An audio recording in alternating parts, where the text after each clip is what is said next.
बिस्मिल्लाहिर्रहमानिर्रहीम। आज का हमारा जो टॉपिक है वो मोलैरिटी के हवाले से है। मोलैरिटी के हवाले से हम दो एग्जांपल मैंने आपके सामने बोर्ड पर मेंशन की है। हम वन बाय वन करके एक एक एग्जांपल को समझने की कोशिश करते हैं। किसी भी न्यूमेरिकल में फर्स्ट स्टेप हमारा डाटा ही होता है, सो हम डाटा की जानिब जाएंगे। सबसे पहले न्यूमेरिकल में फाइंड मोलैरिटी हमें रिक्वायर क्या है वो हमें मालूम हो गया, हमने उसे मेंशन किया कि हमें मोलैरिटी मालूम करनी। सेकंड उसने कहा इफ 0.2 मोल्स, तो मोल्स की तादाद या नंबर्स उसने हमारे साथ डिस्कस किए। नंबर ऑफ मोल हमारे पास 0.2 है।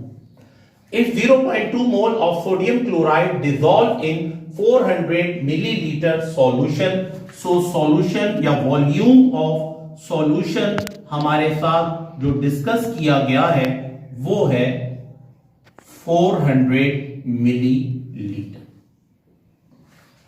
अब यहां पर एक बात ध्यान में रखिएगा कि मोलैरिटी की जब डेफिनेशन आप बुक में पढ़ते हैं तो उसमें फार्मूले में लीटर ऑफ सॉल्यूशन की बात की जाती है।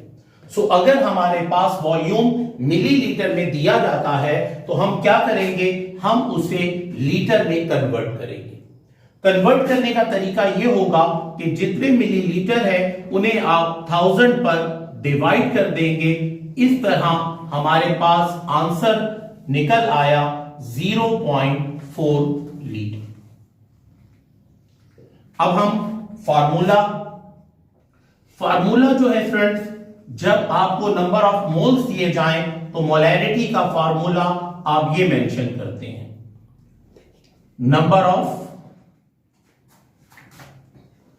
नंबर ऑफ मोल्स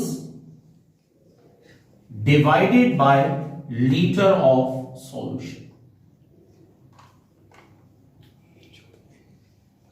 इस तरह नंबर ऑफ मोल्स की तादाद हमारे पास 0.2 है और litre volume of a solution in litre is 0.4। सो 0.2 को जब आप 0.4 पर डिवाइड करेंगे तो आपका आंसर आ जाएगा और मोलैरिटी आंसर बन जाएगा। 0.5 मोलैरिटी सॉल्यूशन की क्या हो जाएगी, कैलकुलेट हो जाएगी। अब इसी तरह दूसरी एग्जांपल की तरफ जब हम बढ़ते हैं तो उसका डाटा जब हम बनाते हैं तो वहां पर भी हम ये देख रहे हैं कि हमें मोलैरिटी क्या करनी है, मालूम करनी है।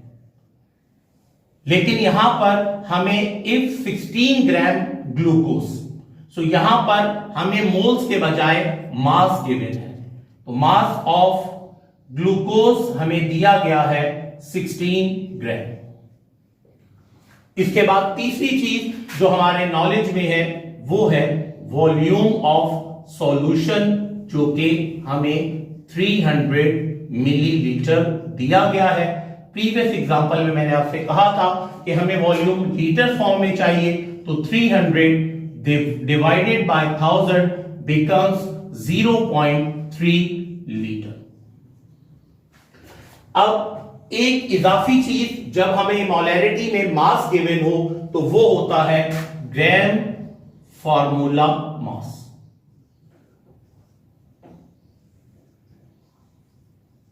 ग्राम फार्मूला मास आप रफ वर्क में सॉल्व करके टीचर को दिखाइए। ग्लूकोज का मॉलिक्यूलर फार्मूला या मॉलिक्यूल फार्मूला है C6H12NO6। Carbon, hydrogen and oxygen, atomic mass of carbon 12, hydrogen is 1, oxygen is 16, number of atom of carbon 6, number of atom of hydrogen 12, number of oxygen 6, 12 6 the 72, 12 and 6 6 the 36, 96। इन सबको जब आप add करेंगे तो ये 180 बन जाएगा। तो ग्राम फार्मूला मास हमारे पास 180 आ। जब हमारे पास मास आ जाता है तो मोलैरिटी के फार्मूले में थोड़ी सी चेंज हमें करनी होगी, और वो ये है कि हमें नंबर ऑफ मोल्स का फार्मूला अप्लाई करना पड़ेगा, जो कि होता है mass of solute divided by gram formula mass into 1/liter of solution।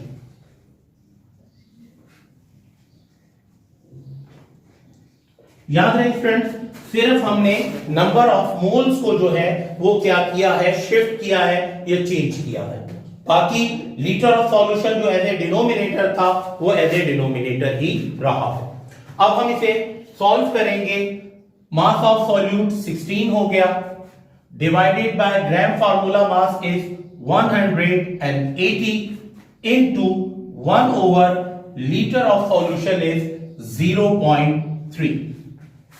180 को 0.3 से हमें मल्टीप्लाई करना होगा और 16 ऊपर वाले 1 के साथ मल्टीप्लाई किया जाएगा। तो 16 1 जा 16 हो जाएगा। 180 को हम जब मल्टीप्लाई करेंगे 0.3 से तो ये हमारे पास बनेगा 54। अब हम 16 को 54.0 या 54 पर डिवाइड करेंगे तो हमारा फाइनली आंसर जो है वो कैलकुलेट हो जाएगा और उसके साथ यूनिट ऑफ मोलैरिटी हम मेंशन कर देंगे।